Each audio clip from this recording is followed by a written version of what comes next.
Enquanto o Brasil discutia tarifas de importação, guerra comercial com os Estados Unidos da América e as já tradicionais brigas de Twitter entre políticos, um golpe gigantesco avançava sob nossos narizes. Sem alarde, sem manchetes, sem tanques na rua. Mais de 6 milhões de aposentados descobriram que estavam sendo furtados todos os meses. Não por hackers russos, nem por estelionatários sofisticados, mas por sindicatos. Ou melhor, entidades que se faziam passar por sindicatos legítimos, com CNPJ em dia, registro bonitinho e um plano genial para tirar até R$ 70 por mês de cada benefício do INSS. Essas entidades, muitas delas criadas do nada, conseguiam autorização para descontar taxas sindicais diretamente do pagamento dos aposentados. E tudo isso com aparência de legalidade. Papel timbrado, decisão judicial, autorização da DataPrev. Um golpe institucionalizado com assinatura digital e reconhecimento de firma. Parece ficção? Pois foi exatamente isso que aconteceu. E a soma desse rombo ultrapassou os 6 bilhões de reais. Bilhões com B. O mais cruel? Era um golpe pequeno o suficiente para parecer troco e passar despercebido, mas grande o bastante para gerar um escândalo. Daqueles que Brasília finge que não viu. A gritaria foi tanta que nem o silêncio de Brasília conseguiu abafar. A mídia pegou o rastro. As redes sociais começaram a ferver. E aí sim o governo federal acordou. Mas como quem levanta atrasado para o Enem, com remela no olho e café pela metade. Carlos Lupe, o então ministro da Previdência, se viu no meio do furacão. Pressionado, prometeu apuração.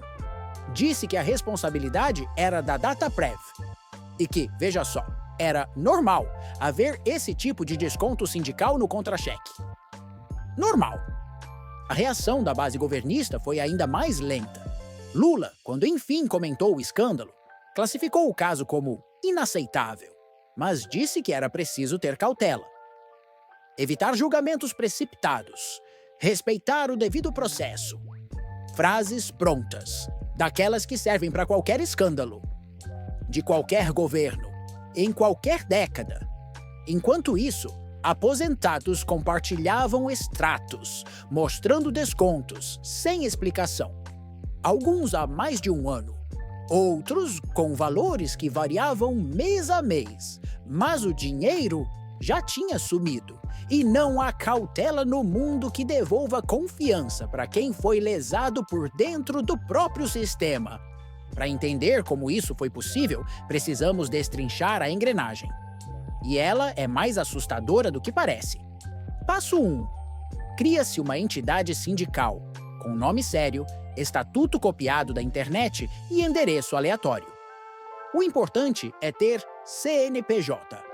Com isso em mãos, essa entidade se apresenta como representante de uma categoria qualquer. Auxiliar de limpeza da construção civil do setor rural. Algo bem específico, difícil de verificar. Passo 2.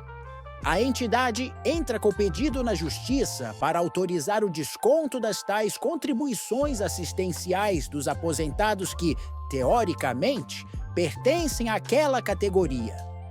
Sim, mesmo que o beneficiário nunca tenha sido avisado, ou nunca tenha trabalhado nesse setor, ou sequer saiba o nome do sindicato. Passo 3. Com a decisão em mãos, o desconto começa a ser feito diretamente no sistema da Previdência. E pronto. Todo mês, R$10, R$30 ou até R$70 pingam na conta do sindicato. Agora, imagine isso multiplicado por 6 milhões de pessoas. Durante meses, anos, em alguns casos. E quando alguém reclama? O sindicato diz que está agindo dentro da legalidade. A DataPrev diz que só obedece ordens judiciais. O governo diz que vai investigar. E o aposentado? Bem, esse continua esperando. Se tem uma coisa que político teme mais do que CPI, é idoso bravo. Afinal, Aposentado não quebra vidro, mas vota. E vota direitinho. Quando o escândalo ganhou corpo, a oposição rapidamente enxergou a brecha. Parlamentares da base bolsonarista começaram a pedir convocação de ministros, investigação da Dataprev, CPI das contribuições sindicais e até denúncia no Tribunal de Contas da União. Do outro lado, a base governista tentava controlar os danos. A AGU anunciou que bloquearia os CNPJs suspeitos, que revisaria todas as autorizações e que devolveria o dinheiro em algum momento, provavelmente em suaves parcelas até 2098. Lula, por sua vez, reforçou que não compactua com irregularidades, mas que a existência de sindicatos não pode ser demonizada por causa de casos isolados. Só que já eram mais de 150 entidades envolvidas. Casos isolados ou padrão de conduta? A resposta ainda não veio. Mas uma coisa é certa. O caso acendeu o sinal amarelo dentro do Planalto. E o medo agora é que isso grude na imagem do governo em ano pré-eleitoral. Na internet, o escândalo virou trending topic. A hashtag número assalto. Previdenciário ganhou tração. Vídeos de senhorinhas lendo extrato viralizaram.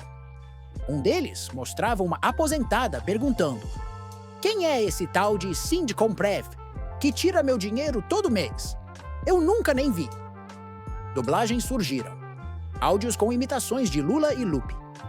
E claro, os famosos memes. Um deles mostrava o extrato do INSS com um QR Code escrito: pague o sindicato ou o Pix do Vampeta. O povo, como sempre, achou uma forma de rir para não chorar. Mas também houve protestos reais, abaixo-assinados virtuais, grupos organizando ações judiciais e até manifestações presenciais em agências da Previdência. É aquele tipo de indignação silenciosa que não vira pauta do Jornal Nacional, mas que fermenta nos grupos de WhatsApp de família, nos corredores dos postos de saúde e nos caixas das lotéricas. E esse tipo de indignação, meu amigo, costuma reaparecer nas urnas. O que vai acontecer agora? A AGU promete devolver os valores cobrados indevidamente. A Dataprev promete reforçar os controles. O governo promete mais fiscalização. E os sindicatos legítimos? Bem, esses dizem que também foram vítimas do esquema. O que, sinceramente, ninguém sabe se é verdade ou só discurso de contenção. O que se sabe é que esse escândalo escancarou uma falha enorme na gestão da Previdência. Um buraco de confiança. Um colapso silencioso no coração do sistema. Mais do que os bilhões desviados, o que está em jogo agora é a credibilidade. Se um sindicato de fachada consegue autorizar um desconto direto no salário de milhões de pessoas, sem elas sequer saberem, o que mais pode acontecer? Quem mais pode acessar esses dados? E até onde vai o alcance do carimbo oficial? A pergunta que fica é simples. Se não protegeram nem os aposentados, quem será o próximo? Enquanto Brasília promete auditoria, comissões e notas oficiais, os aposentados continuam ali, lendo o extrato, com a esperança de que, desta vez, o valor vai bater. Mas se engana quem acha que isso vai desaparecer com uma nota de repúdio. A era do roubo com CNPJ chegou e o Brasil precisa decidir: vai deixar isso passar em branco ou vai cobrar na próxima eleição? Se você quer continuar acompanhando os bastidores da política brasileira, com narração misteriosa, roteiro afiado e aquele toque de sarcasmo que Brasília odeia, se inscreve agora no canal O Outro Lado do Planalto, ativa o sininho, deixa seu like e comenta aí: quem é o próximo a nos cobrar sem pedir?